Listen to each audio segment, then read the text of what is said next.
जैसे फेजस मज क्या कॉन्सेप्ट आप शायद कोचिंग सेंटर पैसे बना यह कहें कि नए लीडिंग लॉयर सलमान खुर्शीद को लॉयर सुप्रीम कोर्ट गए ये GST क्या स्टूडेंट का सोसाइटी का मगर वेलकम का तो मुझे क्या कह सरकार बॉडी चूँकि शाहिद साहब शायद सदर मोहतरम शाहिद साहब ने देखिए, आज ये कोचिंग सेंटर्स एसोसिएशन ने जो मीटिंग बुलाई है, इसमें आज पेरेंट्स के रिप्रेजेंटेटिव्स भी हैं, स्टूडेंट्स रिप्रेजेंटेटिव्स भी हैं, टीचर्स भी हैं और कोचिंग सेंटर्स के ज़ोमा भी है। ये पहली बार इस वक्त मीटिंग हो रही है इस इशू पे कि अब चूँकि लॉकडाउन में जब आहिस्ता आहिस्ता सरकार हर चीज़ खोल रही है, दुकानें खुली हैं, ट्रांसपोर्ट चल रहा है, टूरिस्ट आ रहे हैं,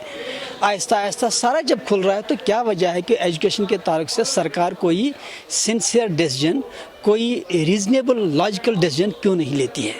हम सरकार से, खासकर LG एडमिनिस्ट्रेशन से गुजारिश करना चाहते हैं कि कम से कम जहां हेल्थ इंपॉर्टेंट है वहां एजुकेशन भी इंपॉर्टेंट है। आप इस बारे में डिसीजन ले लीजिए, लॉजिकल डिसीजन ले लीजिए और हमें आप प्रॉपर SOPs के तहत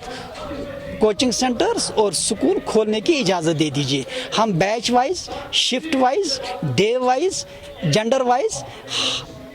या रेशो वाइज बाकायदा तौर पे पूरे SOPs का ख्याल रखेंगे ताकि हम बच्चों को तालीम दे सकें। देखिए, ऑनलाइन तालीम कभी भी ऑफलाइन तालीम का मुतबादल नहीं हो सकता है।